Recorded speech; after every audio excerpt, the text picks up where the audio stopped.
Vols are back. Yeah, they had us the first half, I'm not going to lie. Oh, could be Wayne! I think I got my swagger back. Oh! I love it, baby! Them orange britches. Something about them orange britches. Tennessee wins! By Tennessee to one Jennings. Jennings makes the catch. Ball hit high in the air into right field. Going back to Sayre. And Tennessee can say hello, win column. A grand slam in the bottom of the ninth. You can't draw it up any better. We just won a basketball game, and we're very happy right now. I made up my mind. I don't expect to ever look back. I'm going to stay at the University of Tennessee.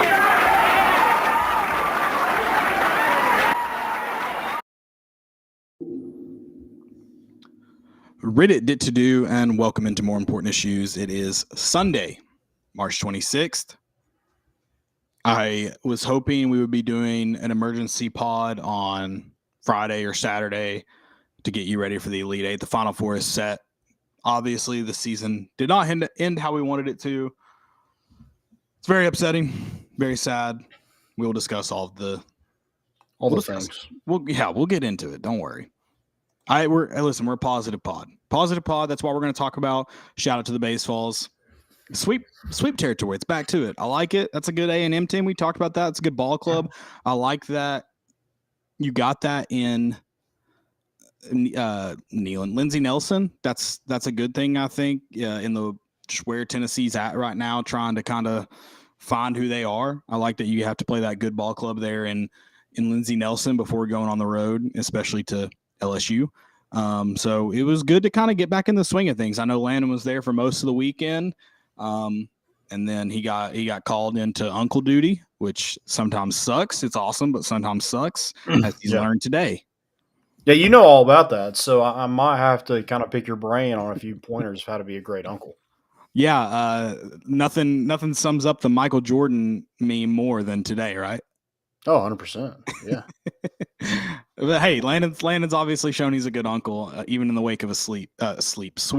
So shout out to him for that. We will talk a little BaseVols today, and I'm kind of excited. It feels like this. I don't want to get too much into it right off the bat, but this series kind of feels how the season's gone. A lot of up and downs in the middle of it, and maybe some losses look like they were coming. And Tennessee was able to overcome, get 3 wins. Does that give you hope for the rest of the season? Yeah, I definitely think it kind of puts to rest a little bit of just like them not being as good as what people thought they were. And maybe they're not the number 2 team in the country. But as far as them just not making it to the postseason play, like I saw some tweets out there, and no, like they said no postseason at all. They just didn't like this team is just going to go to. They're going to have to travel to a regional, and not even host or anything like that. And I just don't think that's necessarily the case. I mean, and you kind of gave it to Texas A&M, and I know all eyes are going to be on these next 4 weekends. You play for the top 5 teams in the country. And it's not easy. 2 of those are away, and Arkansas and LSU. But you have a chance to kind of see how good this team actually can be these next 4 weekends. But even if you don't win every single series, I think it's okay. There can be a lot of good ball played in that. Still, yeah, I agree with that. Yeah. So I mean, you're not going to win every single game. I doubt this team's going to go 12-0 in those 4 series, but definitely, you want to win some games, maybe sneak some series away and kind of see where you're at the end of it. I mean, it's a gauntlet. I don't think anybody in the country, unless you're playing the top 4 teams, which I don't think anybody would, that would be the only way that somebody would have a better schedule and gauntlet than Tennessee's about to go through. Yeah, absolutely gauntlet. But you also you obviously want Tennessee to come ahead on all of them. I mean, that's the goal. That's what you want. And I don't think that's necessarily outside of the realm of possibility. Like, it's not a non-zero chance. This is a good ball club. We've talked about it. The talent's there. They've got to find a way to piece it together.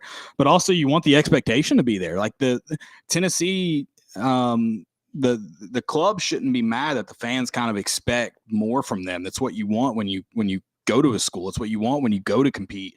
You want fans to be upset when it doesn't happen. If fans weren't pissed off, I know there's some of the absurd ones that are calling for Vitello's head. That's just crazy. But you want fans to be pissed off about that loss, because otherwise, why would you want to play? Like, what's the point of it? So I think getting these expectations going into the next 4 weeks, that's just kind of exciting for where you're playing and who you're playing for, and accept the opportunity for what it is. It's tough, but accept it and then try to go do something special.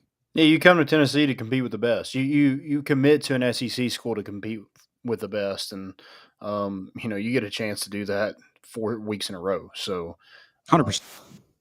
Going to be a lot of fun, and it starts Thursday.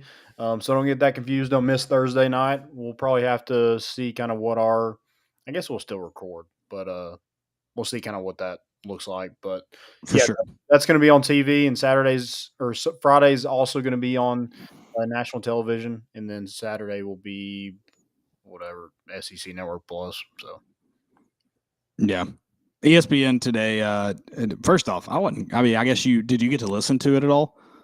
A little bit, not a ton. Kind of had to turn it down a little bit. But bring back Cody Hahn. That's even when it's on ESPN, we want Cody Hahn. Yeah, that's all I'm saying. Always.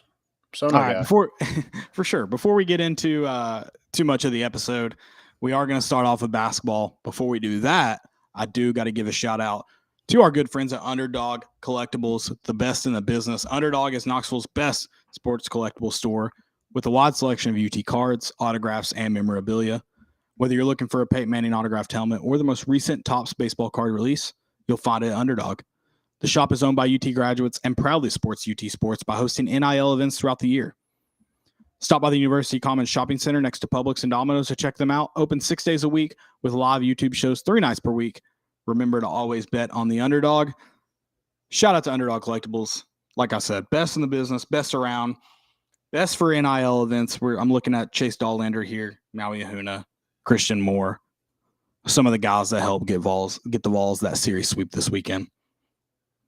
I can't say enough. Make sure you go check them out. Even if you're not a cards guy, they've got more than that. So make sure you go check them out. Yep. Love those guys. Oh, a little heartbroken. It is. It's absolutely heartbreaking. And listen, I don't, when I sit here and complain, I don't want to pretend, because I think there are a lot of people that don't think FAU is a good basketball team. You don't win this many games. You don't make it to the Final Four. Even though, I mean, if you're an FAU fan, same as a Tennessee fan, other than playing Duke, you're looking at the lay of the land and you're going, man, is this not the dream March? Is this not the dream tournament schedule that who you have to play to get there? I mean, and again, Kansas State, good basketball team. And I was talking with someone Thursday night, and I thought, either of these teams, Tennessee or FAU, end up losing to Kansas State. Now, I like them coming off an overtime game that they score 96 by the end of it? Yeah, it was a lot. Scores a lot of points, has to play a lot of minutes. Yeah, you love that. But I thought they were a little bit of a buzzsaw. They just had the momentum. It just seemed like their time. They'd figured it out. Obviously, FAU gets the better end of that deal, but I don't want to confuse with anything that I'm saying that I think FAU is an overrated team, not a good basketball team. I think if you line them up pound for pound, I think Tennessee's a better basketball team talent-wise. So I think Tennessee could have definitely won that game. But I don't want to take away anything from what FAU did. My favorite thing about FAU, and I think if Tennessee had committed a little bit more to it, and I know a lot of people are going to disagree. They're saying Tennessee should have done something different. Barnes was out-coached. FAU played their brand of basketball for 40 minutes, and they never wavered, ever. Tennessee, I thought, started off good and started off uncharacteristic of going into Urosh and making their 7-footer play on the inside with them. And it would have been easy to go away from what you did, but they never wavered. And credit to them in all that sense. But I think if Tennessee had built their game around the problem is Tennessee needed a guy to go to the hole. And they didn't have that. Obviously, Zakiah is not necessarily that guy, but he did enough of it. Tennessee waited too long to have that guy. And I think that's the big thing. And I just think FAU has a better brand of basketball. And sure, you can call that out coach, but I mean, that's been Tennessee all season in terms of FAU is going to get better shot opportunities, in my opinion. And that's tough. And we talked about Tennessee wasn't taking the best looks. I think one thing I thought of, and I kind of want to get your thought on it. I think Tennessee was more concerned this season with finding the best pass, not necessarily finding the best shot. Yeah, that's fair. I mean, I just think that all season there was always that lack of some guy just going to get a bucket. I know Zakai was that to a certain extent, but like I'm talking like will blow by somebody and just get to the rim. And, they just didn't have that. I think not having a backup point guard, I think we relied too much on Zakai. And, he was able to, have that stretch where, he looked like one of the best guards in the country. But Tennessee still needed that one guard or even a post that could just go get a bucket. A Grant Williams, like, hey, we're getting it to you. Go get us something or get to the free throw line. And Tennessee just didn't have that kind of all season. And I think that's the biggest reason why they were such a roller coaster team. And that point too is that's what Tennessee had against Duke that they didn't have the rest of the season. Tennessee played their best game, one of their best games against Duke. That's because they had a guy like Olivier Kumwa inside that could go get you a bucket when it was needed. Mm-hmm. Yeah. And I mean, no offense to him, but I mean, looking back on his career, I mean, I don't think you'll find a more inconsistent player than Olivier Kumwa in Tennessee history. I mean, it's almost there's some benefits to that problem that he could go for 27 points. Yeah. But then you have nights like you did in the Sweet 16 against FAU where I don't even know if the guy made the trip. And I'm not trying to sit here and I don't want to. I had to step back. I'm not trying to be emotional about it. It is bringing up some ones that I had on Thursday night. And I mean, yeah, I'm a fan. I'm a through and through diehard fan. I got emotional Thursday night. Like I did have a lot of fun with this team. It's the same team that beat Kansas in the Bahamas. Same team that beat Texas at home, beat Alabama. Texas, who should have. God, I don't know how they choked away that Miami game. Don't ask me how. I have no idea. Beat Alabama, number one team. Again, don't ask me how they get beat by San Diego State in the Sweet 16. Don't worry. There are some Alabama fans who think Alabama went farther just because they played the next night. Don't worry. There are those fans. But yeah, you get that win. Right. You get that win over Alabama and get the win over Duke in the round of 32, a game that I had Tennessee going out in when we filled out our brackets from the get-go. So, yeah, I mean, I had a ton of fun with this team, and I do think I do think there were some days we saw the best of them. But, yeah, I don't know. And I really felt good about going to that FAU game. I thought Tennessee's defense would be suffocating like it was against Duke. And I thought for 20 minutes they were pretty good. For 20 minutes, Tennessee played okay basketball. They played good on the defensive end. Still couldn't figure out offensively. That next 20 was some of the worst basketball I've seen Tennessee play this year.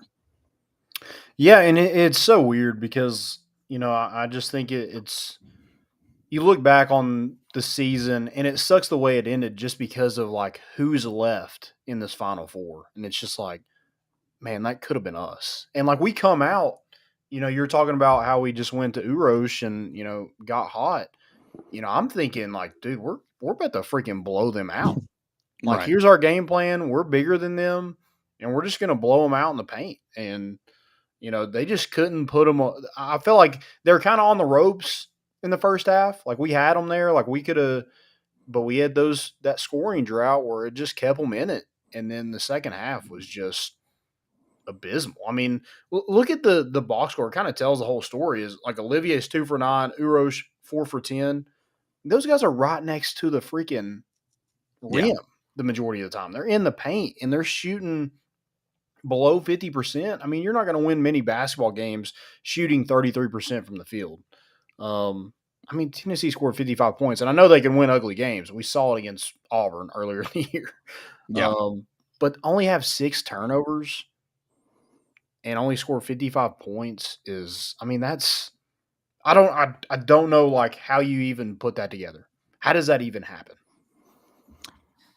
Yeah, and it was always so ugly on the offensive end, and I think it really sucked to see, especially in the first half, almost a non-existent Santiago Vescovi, a guy that is your go-to guy, and you heard Rick Barnes and even Vescovi kind of talk about it's tough to get the ball to him when teams are dialed in on him and covering him. It is very difficult. But I think they needed to get the ball. And I feel like when he's your most consistent, he's your best player, you got to find ways to force the ball into him, because if you're going to win, he's got to have shot opportunities. And so that's incredibly frustrating. I get that you don't always – I mean, listen, I don't have a problem with the way we played it to Urosh off the get-go. They were almost giving you baskets. I don't have a problem with it.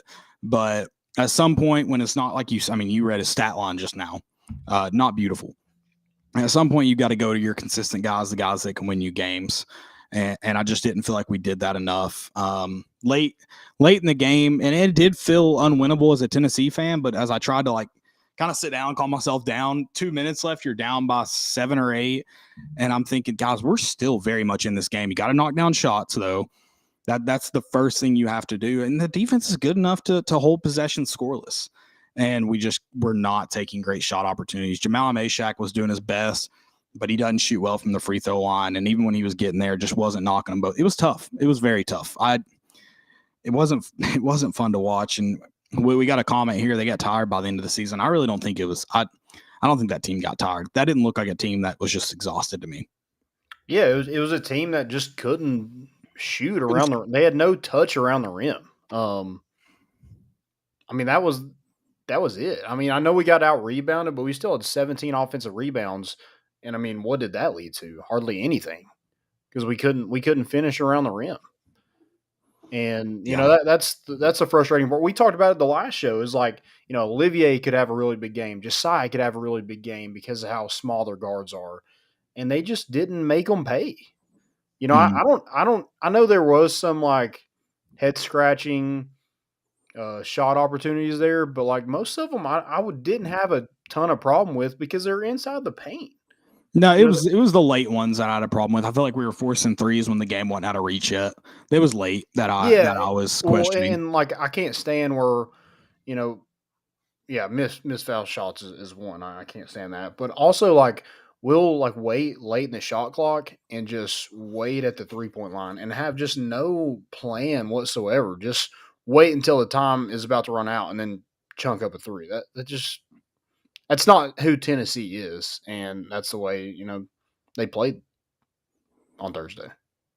Yeah, very frustrated game. Very frustrating, and I'm not trying to take anything away from FAU and that. And I do think, I think a lot of this falls on Barnes for a couple of reasons. One, I really want to. I don't think I'll ever understand. I don't think I could get a sufficient answer. I don't understand how Tobe Awaka he gets a minute on the box score. He was not in the game for a minute. That's just a default button that's got to be pressed there. Mm-hmm. I don't know what the actual registered time on the court was, but it was not 1 minute. There's no way. And a game where you struggle to rebound, especially early on, it ended up better than I thought it would. It was 36-40. Early on, Tennessee got killed on the boards. I mean, just getting brutalized there. Yeah. Tobe Awaka couldn't have done it himself, but he definitely could have impacted that game. And he doesn't play. I don't get it. I know he's not your best scorer, but he's no worse than Uros Plavsic. At times, I know I expected a lot from Jonas Adu in this game, and he did knock down, I think, 2 from 15 feet, which I mentioned that, you know, I think he could have thrived out there. He scored 10 points. Again, I think Tobe Awaka could have been just as influential in that game, especially on the boards. I don't understand how he doesn't play more than a minute. It blows my mind. Yeah, I mean, I just don't understand. Like, Olivier didn't even have a point until like the 5-minute mark in the second half. So I'm just like, if you see Olivier's a no-show, you know, like he does that. You know, he'll blow up and then the next game he'll do absolutely nothing. If you can tell in that first half he's a no-show, why are we not going to Tobe Awaka? Tobe Awaka would have been critical for Tennessee on the boards, and we didn't play him. And like Julian Phillips, what has happened to him? That's a guy that 12 minutes and he goes 0 for 2 and the only 2 shots he shoots are threes. I mean, that just doesn't make a ton of sense. No, I think he's a guy that could benefit from more time. And I know a lot of people want to dog Barnes for killing confidence in kids, but I mean, Tyreek Key, that man, you cannot tell me he didn't have confidence to shoot. He shot the ball plenty.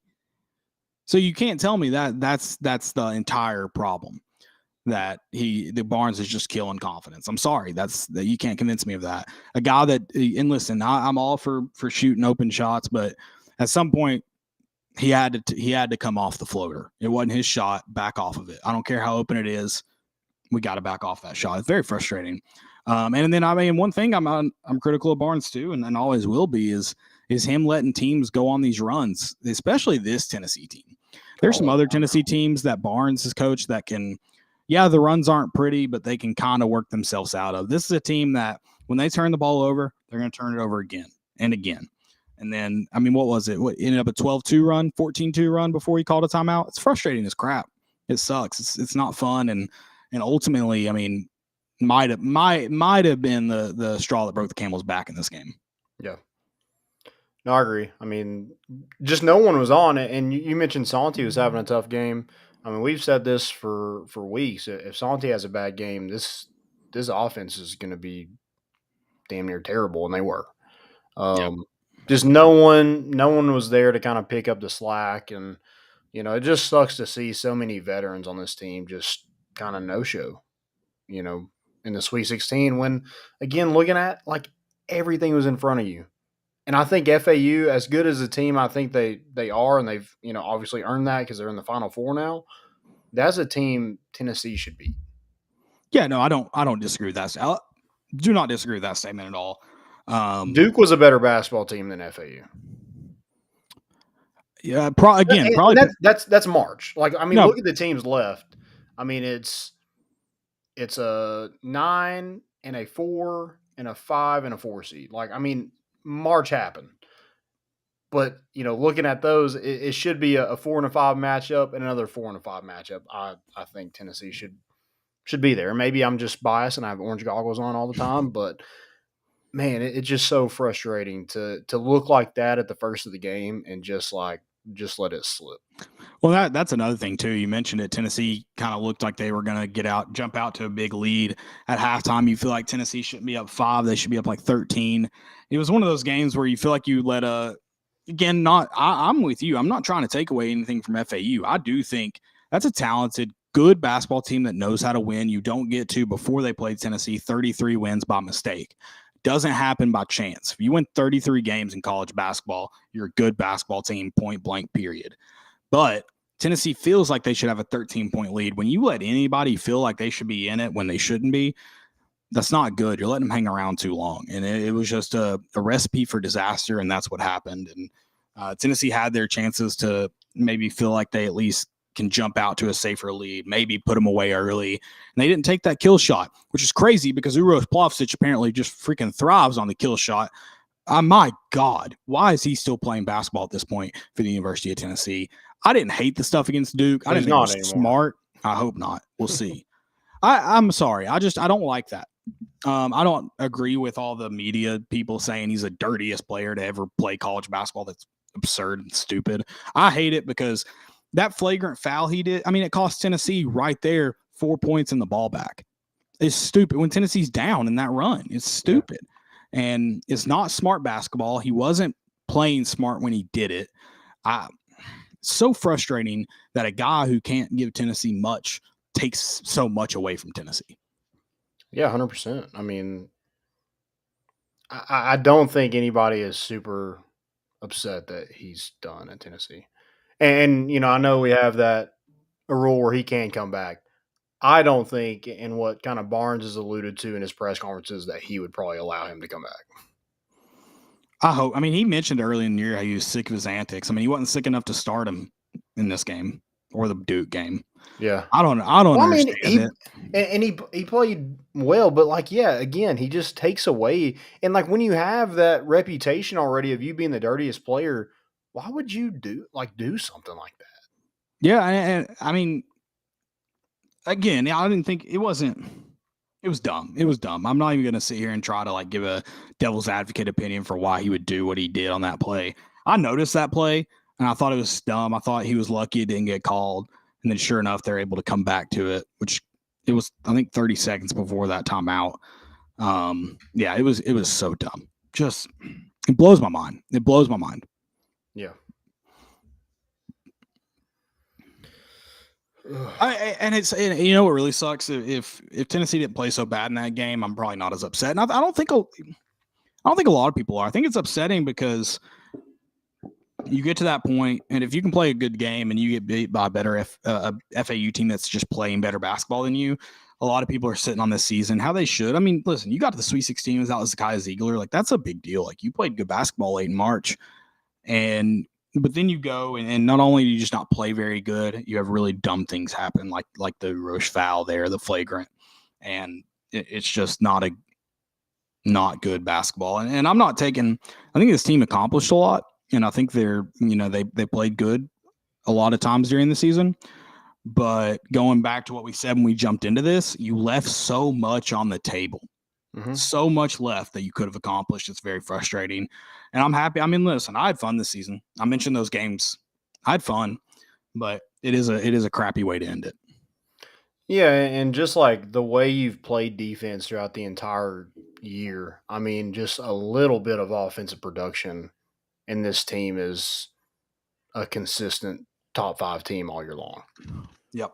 You just could not find in a lot of games you just couldn't find anything offensively to kind of get you over that hump. Because I mean, yeah, we had fun this season, but also like it was nerve-wracking because you never knew what you were going to get game in and game out every single time.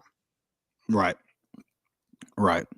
So I do want to get your thoughts on the season as a whole. Before we do that, I think we have to talk about the popular topic to tweet about right now. Rick Barnes, like, let me get your thoughts on Rick Barnes and kind of where he stands in your eyes and in this program's eyes. It's difficult because, like, I do think it's a way better program now because of Rick Barnes, and he should get a lot of credit in that. But part of me is just like, let it play out. You know, he is a good basketball coach. He did get this team that, yeah, they did have some great wins, but they also had some terrible losses to a Sweet 16. And beat a lot of teams that, you just want to, if you don't win anything else, you want to win those games. You beat Duke, you beat Alabama, you beat Texas, Kansas. That's a freaking resume right there. But just the inconsistent and, the 5-star thing is weird because, I mean, Kennedy Chandler was different, but like Josiah, just when he was like good, but he wasn't like on that level. Julian Phillips, just that USC game he played well. Other than that, like, he had some games where he was okay, but nothing that just jumped out to you. Keon Jaden, kind of the same thing. Like, I know that was a weird season in general, but they just didn't have. I just think he just does better with recruiting guys that, and I don't know what the recruiting looks like. I mean, you don't want to say you don't recruit those guys, but do you put all your eggs in this basket of 5 stars? You might land 1 or 2, but if they don't pan out, then you're just like scrounging for scraps in the transfer portal. And, they just couldn't find a consistent score this year. And even last year, they didn't really have one. Right. So, I mean, defense is there, but also, like, I just want to score points. And maybe I'm just – maybe the baseball and football team has really spoiled me on just scoring. But it's just not a great brand of basketball. I know, again, you got to the Sweet 16. I just wonder what it would be like with somebody else. Like, is this program in the position where it could go make a good hire and kind of not miss a beat? I don't know if I'm willing to risk it, but I do kind of think about it. Yeah, and I don't think that's entirely unfair. I don't. I think I want to go back to your first point. What Rick Barnes has done for this program, should be mentioned. I mean, where this program's at, winning 22 to 25 games consistently, I think that's important to note. In a league that's gotten tougher since he's been around. Sure. Like the SEC's only improved since he's been here. I think it's kind of important to hit on that point. And I think a lot of people that are calling, this is directly speaking to the fire Rick Barnes crowd. I just feel like he's earned the right now to go out on his own. If he was not making March, not winning games in the SEC tournament, this is a guy that won the SEC tournament last year, by the way. Yeah. I think it'd be a completely different story. And I know that's going to be unpopular because the goal is to win in March, but you just kind of hit on it earlier too about it's March. Like it's weird. It's tough to win in March. There's not a lot of guys coaching in basketball right now that have consistently won in March. And the guy that has the most, Tom Izzo, lost in the Sweet 16 as well. So yeah, I mean, I think it's weird. And I don't think it would be necessarily wrong to go away from Rick Barnes, but trying to hit on a guy that can not only win consistently, but then also win in March, that's tough to do, for sure. Yeah. I mean, the March thing is what I'd like to see, just more consistency, I guess.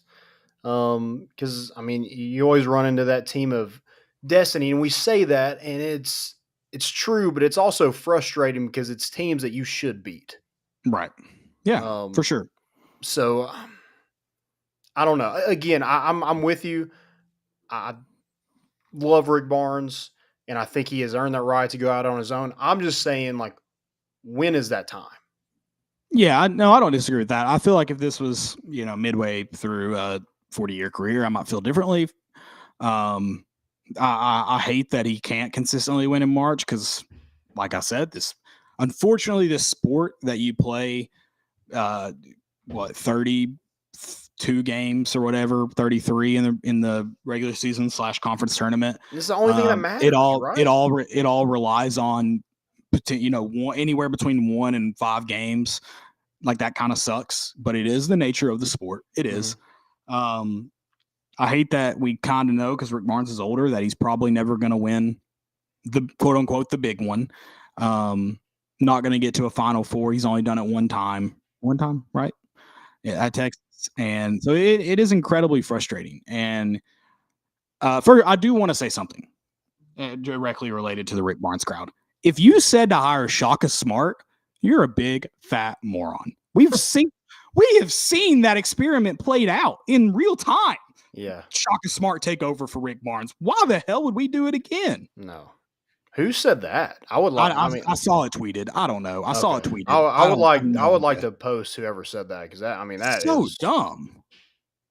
We have a special segment on the show called "Stupidity is an Epidemic," and this would, that we could read that off every single day for an entire year.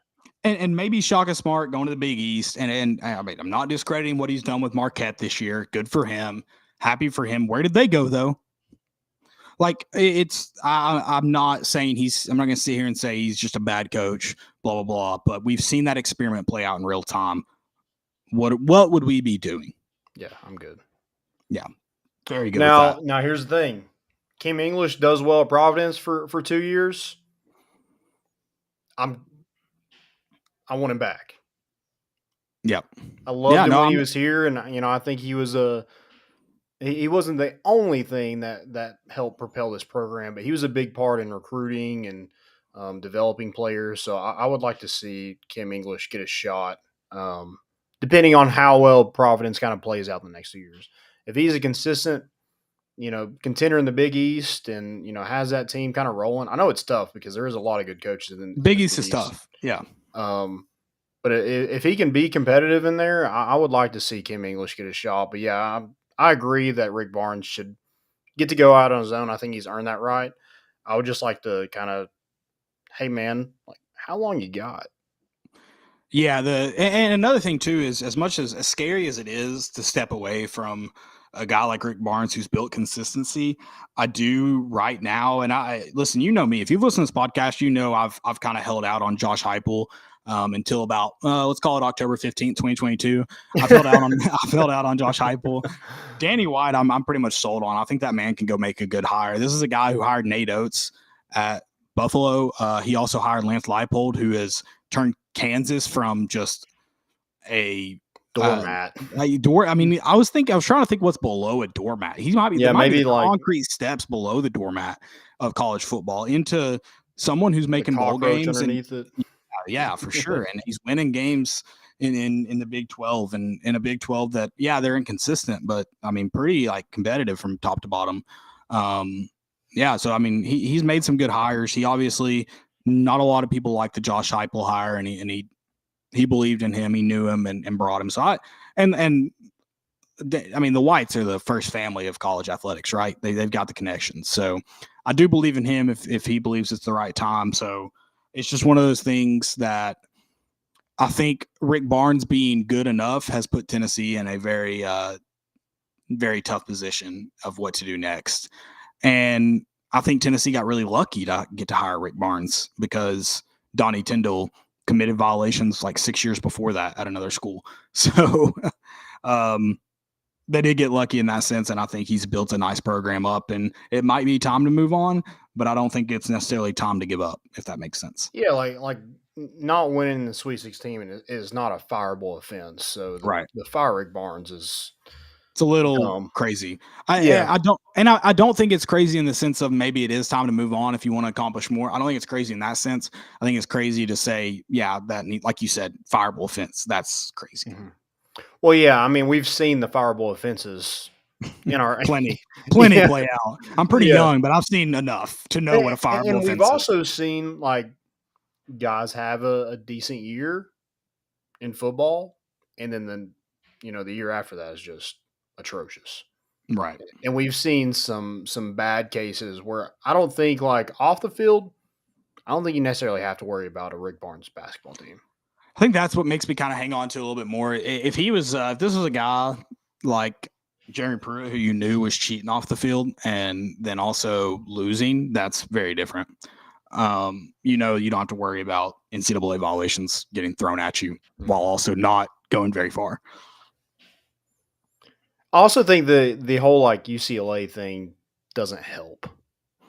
No, it doesn't. But it's always going to be brought up. But at the same time, it's like, is it not a little funny though? I mean, I know we want these guys to just love the school as much as we do, but he had no. Why would he?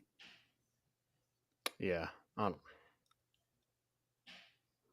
don't know. He's not from Tennessee. He didn't go to Tennessee.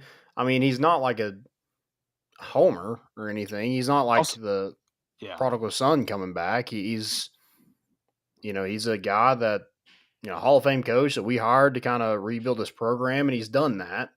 We'd like to see more results in March, but at the same time, it's like, would we rather hire Donnie Tyndall again? I mean, we saw what it's like to lose a coach like a Bruce Pearl, and then the next hires are, very subpar, if not terrible. Which I think Bruce Pearl's a good coach in March, and he goes out in the round of 32 this year. And I know it's still a 1 seed; it's a little bit different, but he was also winning by 11. Sure, yeah. There's a lot of talent on that team too. I mean, there's no reason why they should been an 8 and 9 seed. I mean, they had a lot of returners. Wendell Green, right? Flanagan. They had some good players. I know they lost Jabari Smith, but that's a team that probably should have went a lot further than what they did. And being an 8 seed in the tournament wasn't great. Yeah, and again, I think I mentioned it because I'm a known idiot on our kind of March Madness podcast before the tournament started that I thought they'd go farther than a lot of people had them picked, and maybe they should have because, like I said, they were up by 11, but they didn't. And so I think that's another thing, just finding a coach that can go. I know you want to get out of the first weekend every year, but I just need people to understand that that's a very tall task to ask. Yeah, 100%. And I think it's going to get tougher too. I think so you're in the same boat as me. Is like, you kind of like I'm almost ready to move on, but I don't want to fire him. Yeah. You fantasize about somebody else, but yeah. That's a good way to put it. Yeah.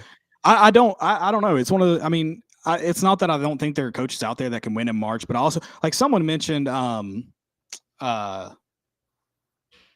was it Jay Wright? Like some absurd name that Tennessee could go get. And I'm thinking like maybe they could, but why do you think that?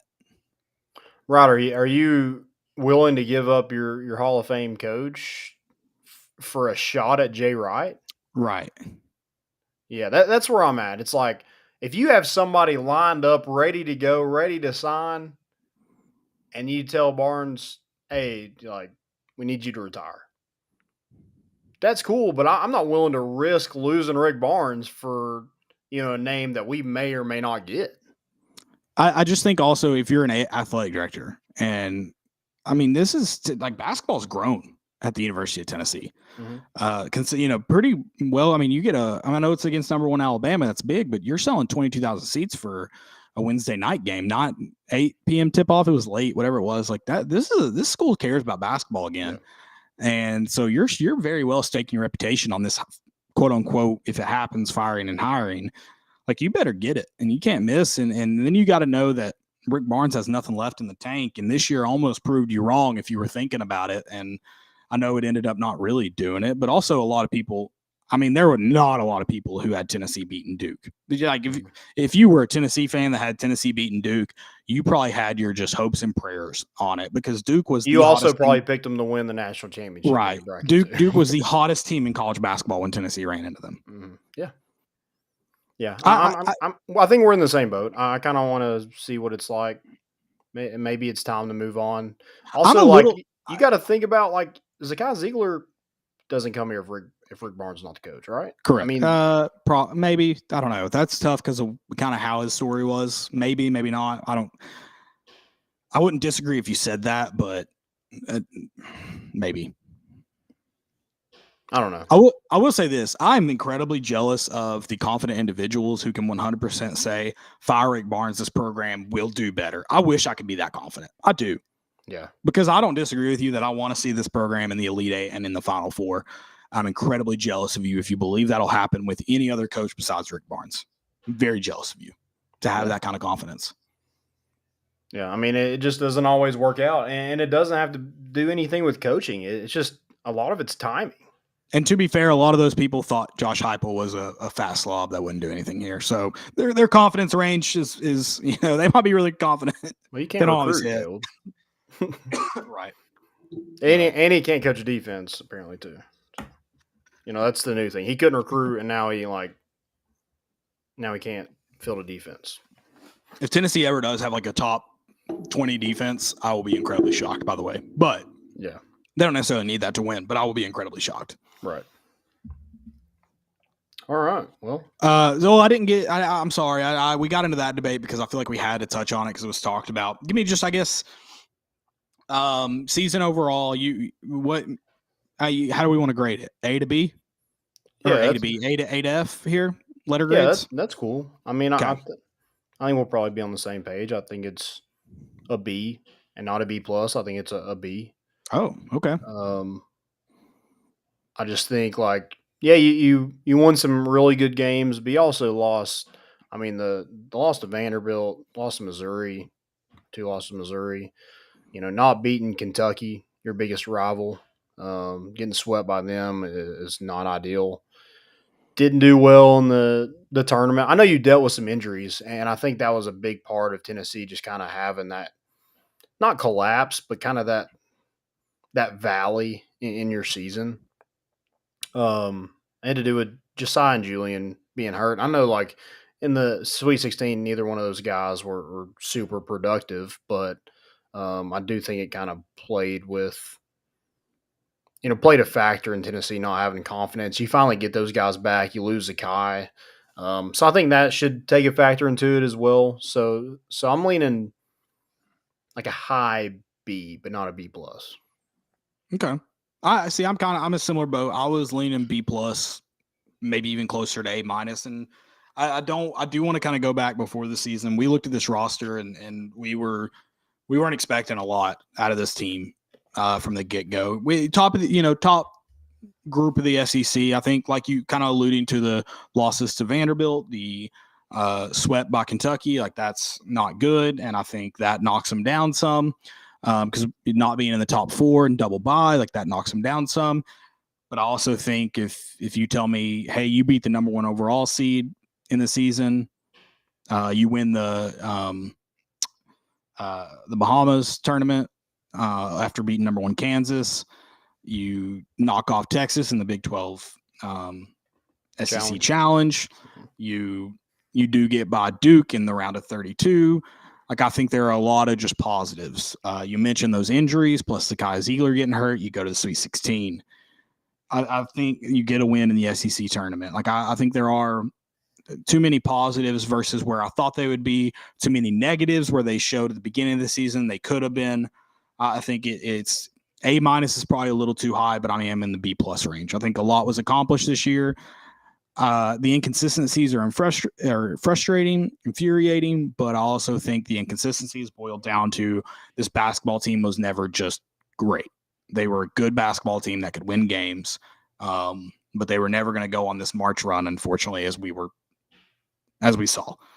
They did get my hopes up and just break them over FAU's knee. That Al, I should have tweeted it out. I don't think I tweeted it out. I sent it to you all.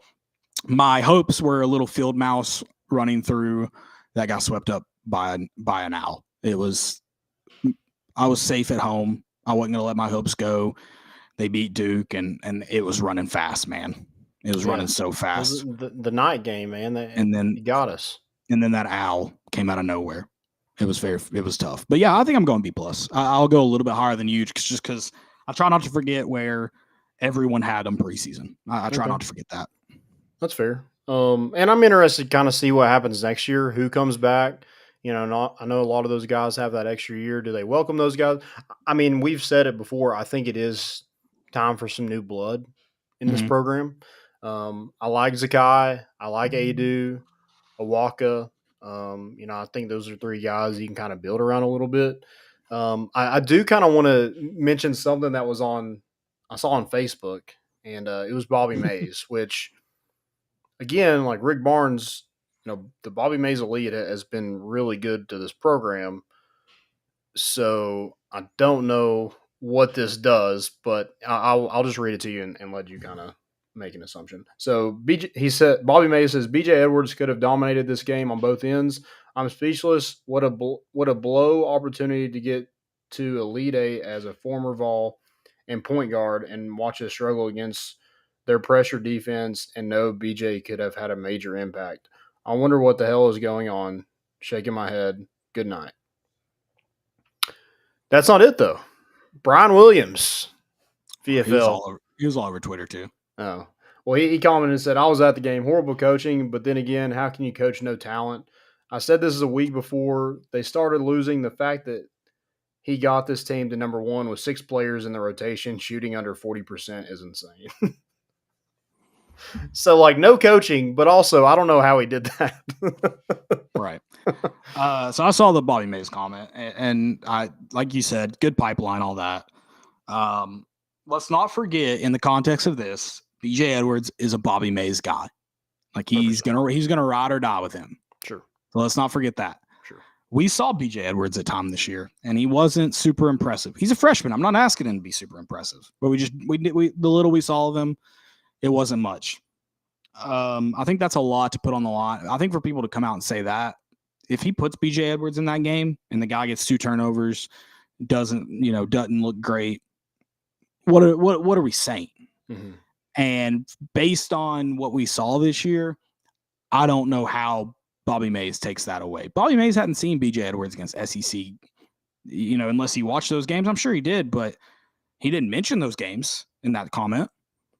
Yeah. And then we didn't see him in March at all. And so I it's one of those things we talk about on the show after football games. It's calling plays and personnel when you have the benefit of hindsight. While we do it on the show all the time, it is a little dumb. Yeah. I'm sure Josh Heupel sits in the office and watches film and goes, yeah, I shouldn't have called that. Or yeah, we shouldn't have given the ball to that guy. Whatever the case may be.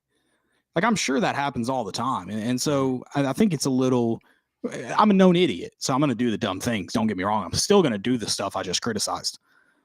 But I think the BJ Edwards thing is it's a little overblown. I saw some kid that called games for Catholic that acted like BJ Edwards was the truth, like he wasn't barely beating West the year before. Yeah, I mean, it's weird because like part of me is like, okay, BJ, if he was that good, he would have been playing. You know, when you lose your starting point guard and you're still not getting playing time, maybe that tells you a little something. But there's also that part of me is like, I mean, Tyreek Key didn't really give you much at all either. Could it have gotten worse? We ask ourselves all the time. Right. You know, how much worse could it be? Yeah, I don't disagree with that. Yeah. So, I mean, I'm not saying he couldn't add much. That wasn't the reason why. I mean, he wasn't a go-to scorer this season. When he was in, he wasn't a go-to scorer. So, you know, I feel like that was the biggest issue and scoring in the paint. Well, they had a 7-footer. I mean, if This might be a hot take. If Bobby Mays was half the coach Rick Barnes was, would he be running an AAU academy or making millions of dollars a year as an NCAA coach? that's a good point. Yeah. I know we don't love Rick Barnes. I know a lot of y'all watching this are probably thinking, Caleb, Rick Barnes hadn't won crap in March. But if some of the people coaching better than Rick Barnes right now were truly better than Rick Barnes, where would they be? Yeah. I agree. Just kind of an interesting kind of tidbit. I love Bobby Mays. I also fan. Would love to hear it from a BJ Edwards standpoint. Like, I mean, he has to have a little bit of self-awareness, right? And he might go in the portal tomorrow and just be like, "Well, they didn't play me, so I'm out." But also, like, I'd like if he does stay, I think it is kind of telling that he just wasn't ready. And I don't think there's anything wrong with that. Right. He's a freshman. Yeah. Right. And he wasn't this, one and done freshman either coming in. So I from what I've heard about BJ Edwards, I don't think there's anything that he's done like wrong or he just isn't ready. And that's fine. You don't like the NFL draft. Sometimes they draft a quarterback in the first round and they sit for a while. They're not ready to take over. It's a different ballgame. Yeah. So it's a lot different than high school. I understand he was really good in high school. And like you said, he is a Bobby Mays kid, but just relax a little bit. Yeah, and again, I'm dumb. I've already asked the Tobe Awaka question, but to be fair to that question, we've seen Tobe Awaka be impactful this year. Mm-hmm. So, in a game where you got out rebounded, like it wasn't like we had 25 turnovers. We had 6. I mean, the ball handling wasn't really the issue. The issue is we couldn't score. Right. And I don't even disagree with the fact that I would have liked to see more BJ Edwards this year, just to see in games like the first few SEC games, we blow opponents out. It would have been nice to see him then. I don't know if I want to find out what BJ Edwards is about against FAU in the Sweet 16. That may not be the time I want to find it out. So yeah, I agree. Tough. This sucks. It all just sucks. I'm hurt. Yeah. I'm a hurt individual. I got virtually zero sleep Thursday night. It wasn't fun. Also, like, why are we playing such late games? I mean, that had nothing to do with the outcome, but like, no, guys, it's on a Thursday. Like, people have to work. I need time to wind down after we lose. And okay, both of these teams are on the East Coast, so like, why are we playing at a 9:40 tip off? When we in Madison Square Garden, like, yeah, that's another thing I do want to mention before I forget. Props all the Tennessee fans. It looked like it was painted orange, and that's awesome. Yep. I mean, even with the roller coaster of a season this team had, Vol Nation was behind them. For sure. So, I mean, you give them a little bit of space and excitement, and, they're going to be all in. And, props to that. That was a really cool atmosphere to kind of see on social media of how many people showed out. Agreed. Yeah. Also, you're to blame.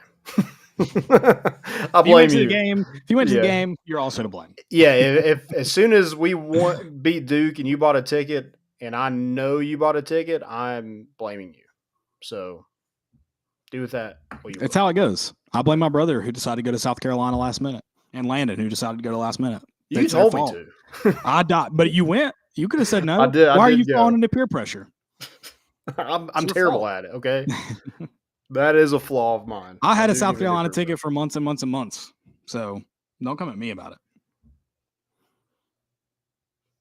Well, the real kicker there was Jesse was like, "Hey, I'll drive if you buy my ticket, and we have a place to stay." And I was just like, "Dang, all right." Love It was too easy. He just threw me a lob, and I freaking dunked it. it. And then I hung on the rim, and that's what happened. Got the technical. Got the God tech. dang Yep. it. Good Lord. All right, let's get into baseball. We got something to do before we get into baseball, though. Yeah, guys. So we are affiliate with the volunteer clubs, so please go check them out.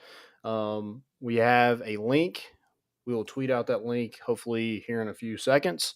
So go click that link and go donate to the volunteer club. Join it. You can join for $5 a month is the least amount you can do, all the way up from there. There's different tiers and different things you get with that. So the $5 one, I joined it and got in the mail a koozie, a sticker, kind of a card of thanks for joining and everything like that. They have, tailgates, exclusive kind of deals with players and stuff like that to kind of get the fans and players, acclimated. You want access to some of these players. This is a good way to do that. Joining the volunteer club. So please go join that. It's also like you want to continue this winning pattern. This is your way to do it. Now, I know season tickets and apparel, stuff like that. You're like, I do all this stuff. I mean, again, $5 less than a Netflix subscription. You can get some access to these players, and we're gonna have uh, Will Watkins, who is really big within the volunteer club, and kind of knows these programs like the back of his hand. So he's going to kind of give us a little bit more information on the volunteer club and NIL, and some questions that we'd like to have answered. Just kind of know where the money's going, and how it helps these student athletes. So go do that. We appreciate it, and super excited to have this opportunity to do that. Yeah, absolutely. So much good stuff. Like Landon said, you get in that mail. I got a Cooper Mays signed autograph picture. I got this nice shirt I'm wearing right now. Landon mentioned those koozies. Excited for the content they produce, that exclusive content for their members, and also website. They have plenty of other merch too that you can get discounted if you're a member of the volunteer club. So shout out to them. Can't wait to talk about more and learn about more with Will Watkins. I think there is a lot special that the volunteer club does. Great collective. Excited for these student athletes. Excited, like you said, kind of acclimated, get more connection there. So it's a great time to be a Vol. It's a great time to be a member of the volunteer club, and I think they use the term winning starts here. It absolutely does. Get that, not only get that talent in, keep that talent here. Yeah, 100%. All right, Tennessee baseball. Keeping it good news on the good news side of things. I like it. Yeah. This is our positivity of the show for all you negativols you can get out. Dude, I had somebody so negative today about freaking Tennessee baseball. Yeah, oh my gosh, what are we doing? Just enjoy it. Yeah, dude. I mean, just enjoy it. Ben McKee tweeted out that Tennessee's like next 4 opponents in their ranking, and they're like, I don't see Tennessee winning a single series after during this. And I'm like, come on. How do you watch this weekend and not think we can't win a series? At least have some kind of hope, I mean, even if it's blind hope, have something. Yeah. It just whatever. I mean, some people just live on being negative, and that's cool. That's not me. I like to have a little bit of positivity in my life, like to smile a little bit, laugh, cut up, and baseball this weekend was all kinds of that. Got the bats going. I think it was huge just to you kind of played around with the lineup again. Got some different players in the outfield. Just kind of not having the same 1 through 9. Zane Denton batted ninth today and, had a day. So, yeah, just a lot of that. I thought the defense wasn't incredible, but I thought the outfield played really well this weekend. A lot of great plays made. Christian Scott, Kavaris Especially Tears on Friday today. night. Yep.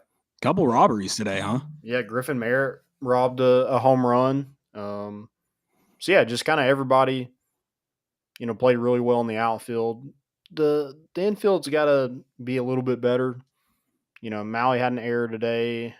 Zane Denton had an error on Saturday. So just not like crisp. But then again, like when you're scoring the amount of runs Tennessee can score in this lineup, it doesn't hurt you a whole lot.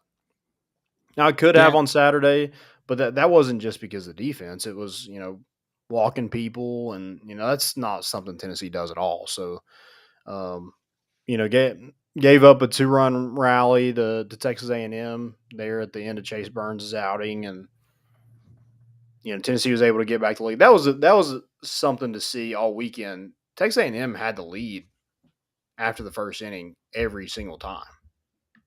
Yeah. But it didn't affect Tennessee. And even like Tennessee got the lead back on Saturday and lost it again, but was able to come back, score 3 runs in that seventh, and was able to walk it off with Jared Dickey and win that one to win the series. And that's what you want to do. You want to, you laid an egg against Missouri. There's no doubt about that. Right. This weekend, you kind of got your mojo back. I thought pitching was a lot better. The bullpen was phenomenal all weekend, and then the hitting looked great. From 1 through 9, there wasn't just the top of your lineup that was doing all the production. It was 1 through 9 who did a lot, and we've talked about this a lot. Hitting is contagious, and Yeah. That's why you want the top of your lineup to be so dominant. Is because like you hopefully it trickles down to the latter half of that lineup, and this weekend it seemed to do that. A lot of big innings where you're able to get some timely hits, and I just thought the at bats were lot more competitive. You're able to move runners with bunts and hit and runs, and just able to steal bases. There were some base running mistakes. I know there's one today, but other than that, I thought it was a lot more crisp. I'd like to see the infield play a little bit better, but Texas A&M is a good baseball program. They've played Tennessee and LSU, so not a easy schedule for them to start the season. But Tennessee was able to get that sweep, and I think it's big for their confidence to kind of build on that as they go into this gauntlet. Yeah, I think it was a great weekend, especially I mentioned earlier in the show to get back to Lindsey Nelson there. And I saw you tweet about it. So the atmosphere, I know you weren't there today, but Saturday and Friday, I mean, maybe helps build that confidence a little bit, right?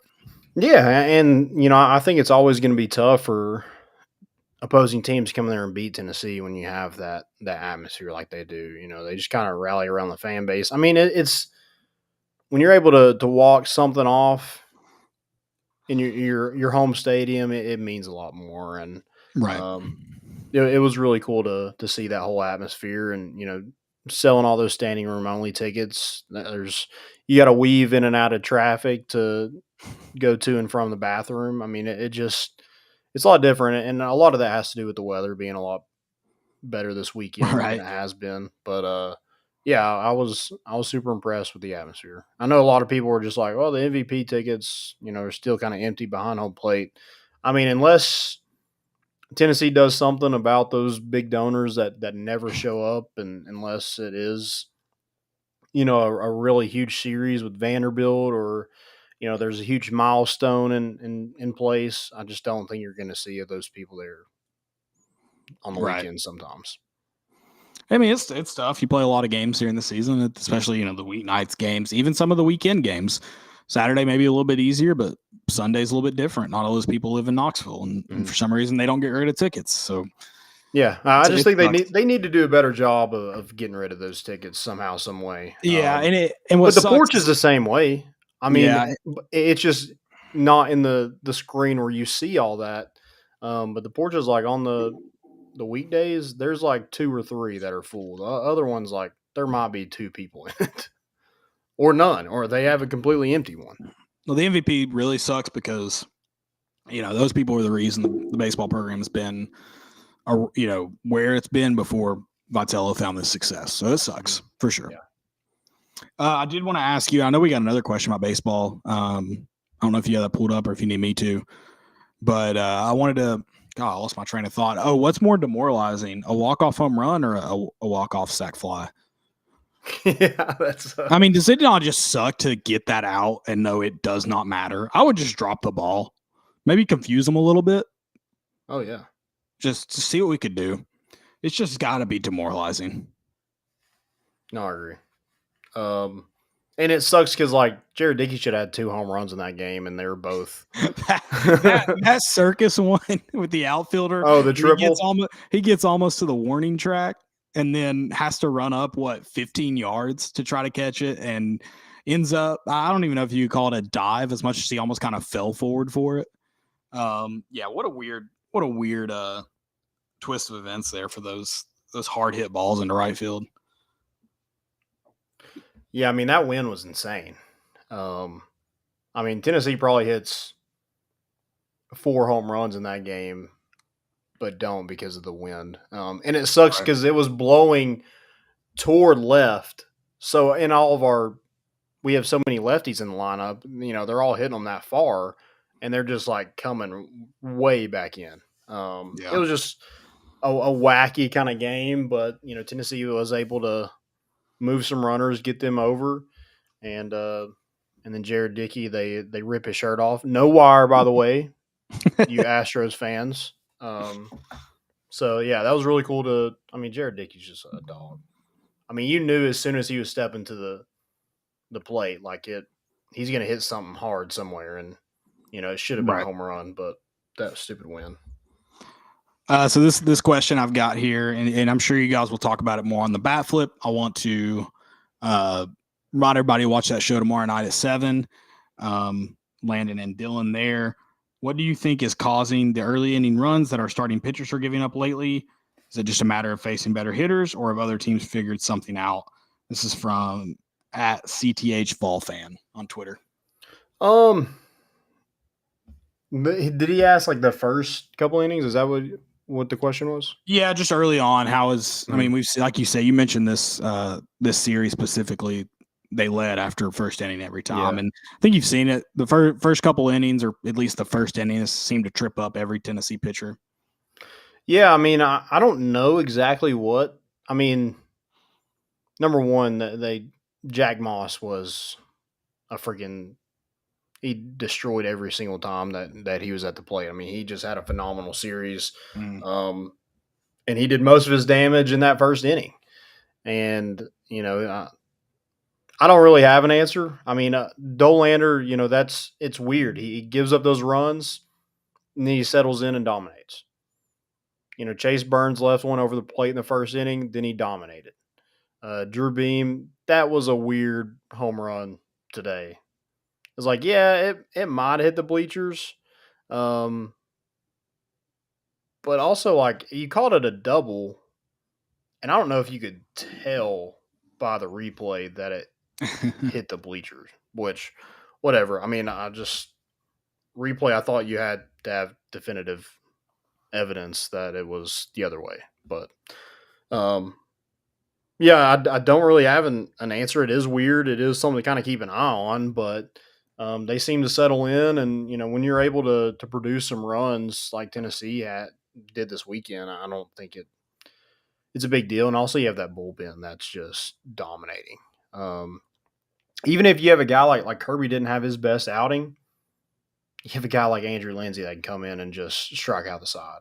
Right. Aaron Combs pitched well. And then you had that one inning where you pitched a different guy for every at bat. So you went Xander, then you went AJ Russell, and then you went Jake Fitzgibbons. They all got that out and, got to the next inning. You pitched a lot of guys today, but I just think that bullpen's kind of found their stride. And I don't know if it was just you needed an added addition and Camden Sewell came in there, and he gets a win on Saturday, and then on Sunday he, finishes the game out with a strikeout. So Yeah, absolutely. I'd like to see him settle in a little bit faster, just because obviously you don't want to give up those early runs. But yeah, I mean, if Tennessee can keep hitting the ball well, it's not as much of a concern. yeah, I don't know what it is other than I think they are kind of looking at fastball, and Tennessee does throw a lot of fastballs, especially Burns and Dolander throw a lot, and I don't know if they're keying in on it at first or what it is. But yeah, just kind of it's kind of taking Dolander a lot in that Right. first inning to kind of get in his groove. Yeah. I mean, he I heard somebody say this earlier, and I don't know 100%, but he did seem like he had the nerves a little bit on Friday. Maybe the crowd Okay. had something to do with it. So love the crowd. Getting everybody amped up a little bit. Yeah. All right. Anything else for baseball? That's all I got. All right, perfect. Join up tomorrow night, 7 p.m. The Bat Flip will be live. Make sure y'all get in that. Landon and Dylan will break down the series in its entirety. I also want to give a shout out before we move away from this too much, get into our segments. Shout out to the softball team. We mentioned them a little bit on Thursday's show. They're now 26-2. They get the series win over Alabama. They gave us our marching orders with Dixieland Delight there this afternoon. So shout out to them. Rolling a little bit, huh? Yeah, man. I mean, they are rolling. They go? They took the series. They took the series against Alabama, but swept LSU last week as well in Baton Rouge. Yeah, won the rubber match today. I think 7-5. That sounds right. I just had it pulled up. I can tell you in just a second. It was 7-5. Okay. There what you go. about Karen Weekly? Getting it done. Yeah, love to see it. Yeah, I mean, she sees football and baseball and basketball, and she's like, hold on, I'm here too. We've been around for a long time. Don't forget about us. Yeah. Yeah, love it. It's a good time on Rocky Top, even though basketball season's over, but it is a nice feeling to have something going on when something is done. Yeah, 100%. So like when football ended, you're like, oh man, like I think some teams are like, well, we got basketball, I guess. It is nice to have like really good programs like that where you're not able to have a huge off season. Right. All right. I also have one more question for listener questions. Who are you cheering for to win it all? Who you got in the NCAA tournament? You want FAU? I know a lot of Tennessee fans are on the FAU route. At least the team that beat us, let them get it all. What are your thoughts? I'm kind of don't want FAU to win it. I know. I'm kind of the same way. They knocked us out. I wish they. I kind of wanted it to be like San Diego State. I know they knocked off Alabama, and I know Alabama fans will try to use that as an advantage. But I'm a little impartial to the SD. I kind of like it. I kind of like a little bit of madness, so I'm kind of want Miami to do it. I think UConn probably does it, but I'm with you. I kind of want Miami to do it just because like how bad the ACC was supposed to be, and then them winning it is just hilarious. I don't. I think I would hate for an ACC team to win it. That's my only push. And Blair Naga, I do like him. Yeah, he's a good coach. I do kind of have this like soft spot for UConn. Maybe I'm supposed to hate him because of the women's game, and I do hate Gino and hate their women's team. But that Kimba run in, was that 11, 12? That was probably one of the more fun tournaments we've seen. Was that 13? See, I thought that was too late. They won in 13, right? But I think their run was earlier than that. That one I'm talking about, where they win the Big East. Yeah, 13. I think that 13-14 season is when they won the whole thing. Okay. Let me see what I can find here. Anyways, the Kimba run kind of created a soft spot for me and UConn. Okay. So I think UConn a little bit, but I also kind of want to hate them. Yeah, I see that.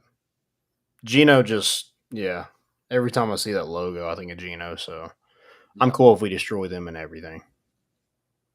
Totally understandable. Yeah, hold on. Yeah, UConn won with Jim Calhoun in 11. That was the Kimball Walker year. Yeah. Okay.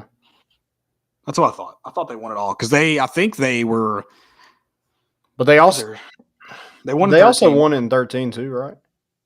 Yeah, they won in 13. Okay. But I thought the Kimball Walker, they won in Shabazz Napier was on that 11 team, and then they won again in 13 with Shabazz, I believe. God, what a bust he was in the NBA. I think I'm trying to look at their record that year. I don't think their record was all that good, and then they go on to win.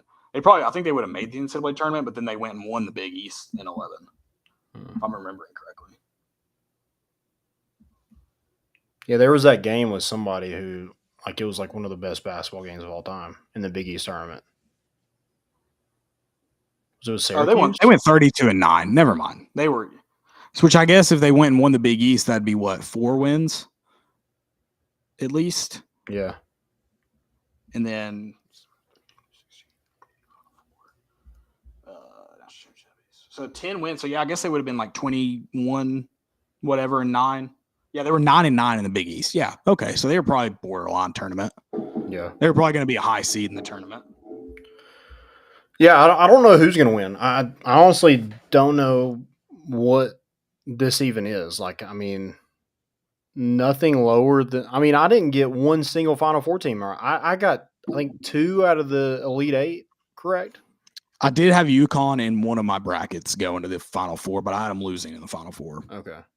Yeah. Well, I had Texas in the Elite 8, and I think I had Kansas State in the Elite 8, and that was it. I had UCLA in most of my brackets in the Elite 8, and I had UCLA winning it in one of them.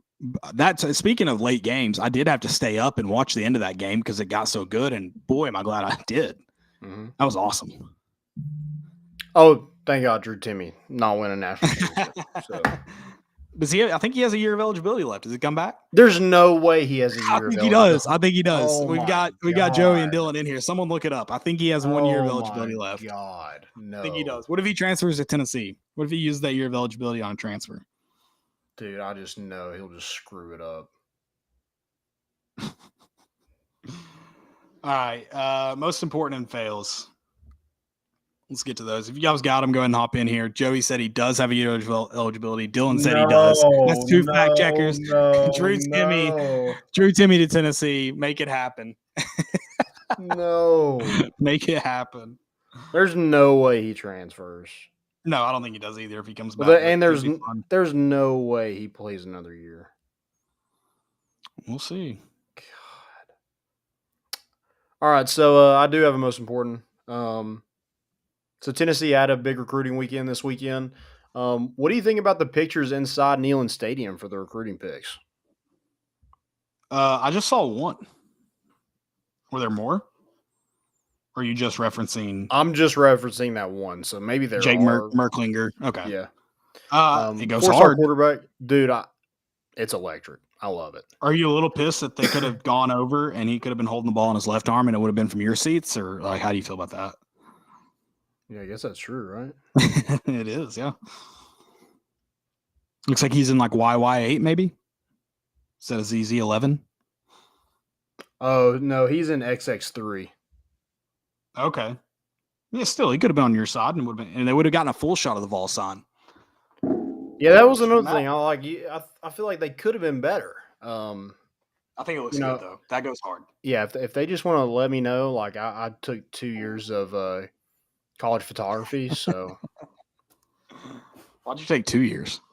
Well, I took like to get a credit in high school. I took a photography class, like a digital photography, and then in college I did a black and white film photography. One of the hardest courses I've ever taken. I don't recommend making your own film. This guy knows how. This guy knows it. It's a lot of luck. No, I think they look good though. I like them. Yeah, better than the green screen, in my opinion. Yeah, I mean, like everybody does the locker room, but like showing Neyland Stadium, I just think it kind of puts the icing on the cake. 100%.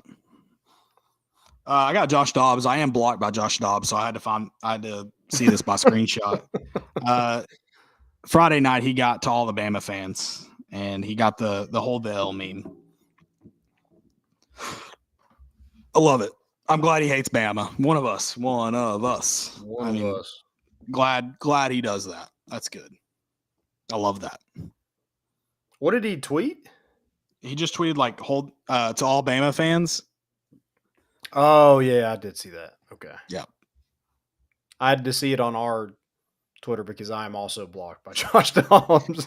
I don't know if I'm blocked for an incredibly dumb reason. I shouldn't be blocked. I don't care they block me, but I am blocked. Thomas Edwards. I hope we have him on the show again. I would love to just be like, hey, can you just tell him to unblock us just real quick? Can you actually do it on the show? Can you call him now and just be like, yo? I promise I haven't done anything that bad. Like it was not a bad. It was not. I wasn't even criticizing him. It wasn't bad. Yeah, I definitely wasn't sober when. Oh, mine wasn't even mean. Mine wasn't mean at all. I won't say I was sober for it. I have no idea, but. I do have another one, and I kind of like this. This was from Mark Titus. He said, critics tried to warn us that NIL and the transfer portal will just make the rich get richer in college basketball. And sure enough, we are now guaranteed to have a blue blood of either San Diego State, Creighton, Princeton, FAU, or Kansas State playing for a national title. Obviously, that was tweeted on either late Thursday night or early Friday morning, but point still stands. Yeah, that's so transfer portal. You can't really use that against betterment for the sport anymore. Oh, God, I hope we hit the transfer portal hard in basketball. Agreed. Yeah. No, you need it. It's pretty. It's obviously. I mean, but also it hasn't been good to us either. Those programs have benefited that he talked. Other than Princeton, have benefited from the transfer portal. The programs he talked about, but they're not the rich getting richer. Yeah, I don't think we've benefited very much from the transfer portal. No. And there might be an interesting case study in football versus basketball, where basketball just has such a limited number of not only scholarships, but also just numbers in general. It may not be a sport that could really truly benefit from it too much. Yeah. That's all I've got for most important. Mine is the Charlotte Hornets beat. Speaking of Kemba Walker, correct. Who did they beat? The Mavs. They beat the Mavericks. It was the largest upset in NBA history. They were a 16-point underdog, and they won. Good for the Hornets. Go Hornets. Love it. Michael Jordan. Say that. Good for the Hornets. I mean, I don't have an NBA team really, so I go whoever, I guess. I have been to that stadium. There were the Bobcats then, but I do like their uniforms. You know, if they're decent, I might just hop on that train. But they do have a good uniform combinations. Yes. Yeah. Good kits. Seems nice. Yeah. My fail is, and I mean, we just got to dance on Alabama's grave. Brandon Miller in the NCAA tournament was 8 of 41 from the field and 3 of 19 from 3-point range. He only scored 28 minutes in 85 minutes. Scored 28 points in 85 minutes against A&M, Corpus Christi, Maryland, and San Diego State. He had 10 turnovers and 6 assists in those 3 games. So, yikes. Congrats, Alabama. Good season, though. You lost Tennessee in the season, by the way. Good season, man. Yeah. All right, we'll hit this. We'll hit this trivia here on Joey Boots before we get to Landon's fails. Worst record to ever make the tourney. I assume that's the NCAA tournament. It's got to be FDU, right? Weren't they 21-9 or something like that? But I'm gonna guess maybe not. It's not from this year, so that kind of throws me off. Otherwise, I would hammer FDU.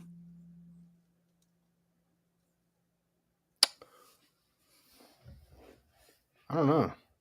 Yeah, it had to be Is it from this year? I don't know.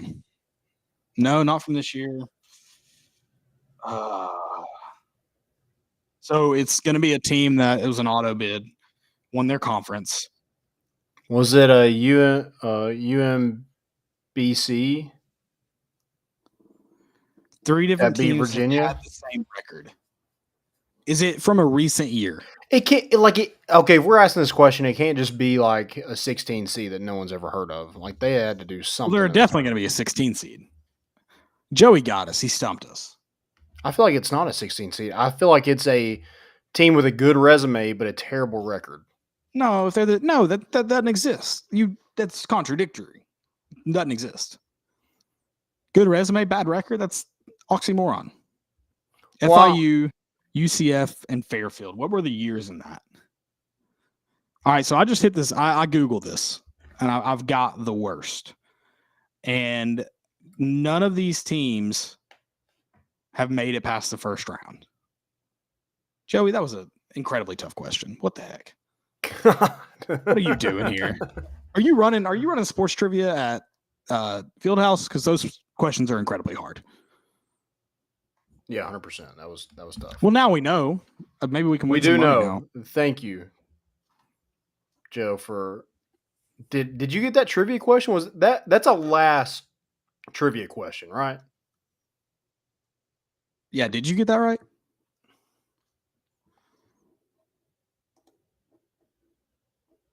I have a trivia question. Okay. Who are the only father and son to play in the same Major League Baseball game? Or I guess the first. There might be a second, but Okay. I was thinking Griffey. I don't know. It is Griffey. Okay, that's the only one I would have guessed. Is there another, or you just don't know? I'm trying to think of who else. I feel like there is another one.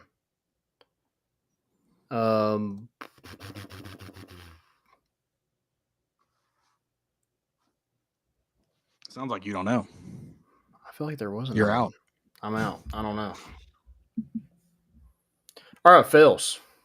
Fails. Let's hit them.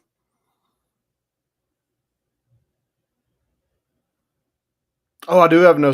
No, I already said that on last show. Never mind. Fails is a neutral site games. Hate them. I understand why we had to do the NC State one, but still sucks. Can't stand it. Stop doing it. Never do it again. Do home and homes. Yeah, I support home and homes for sure. And for those people that don't know why we had to do it is because Oklahoma, we had to get rid of that one. So we had to get another non-conference game. And I think NC State was the only one that had an opening. And so we had to do a neutral site game to get that one in. So at first I was like, what in the world are we doing? Then I saw 2024. I was like, okay, that makes sense. But for future reference, let's never do that again. I do have one more most important. I thought we were ready to move to fails, but good news on the swimming circuit for the Vols. For the first time since 1980, the 50-meter freestyle, I assume that's what free is, NCAA champ hails from Rocky Top. Jordan Crooks. Nice. Time of 18.32 for all you non-swim heads. I'm trying to put that into context. But I can't because this looks I don't understand these times. It looks like the qualifying times. It looks like he would have qualified for the Olympics, but I don't know for sure. So nice. Either way, he did win the NCAA. So congratulations, Jordan Crooks. Go Vols. Go Vols.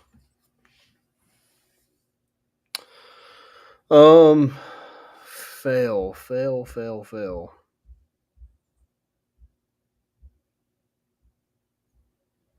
Oh, Barstool Bama tweeting out, "I want to die." You know, you set yourself up. That was a law for everybody. Yeah, that was bad. That was bad. That was very bad. Just think before you tweet, kids. Right. Yeah. Please.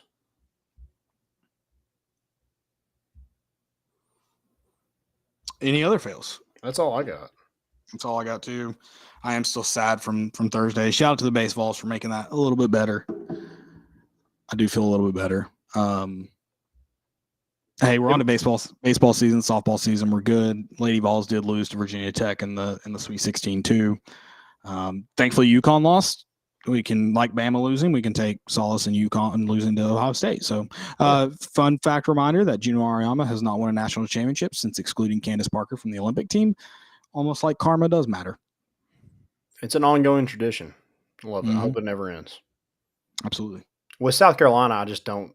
I don't see anybody beating them now anyway. So I think that trend's going to keep going for a couple years at least.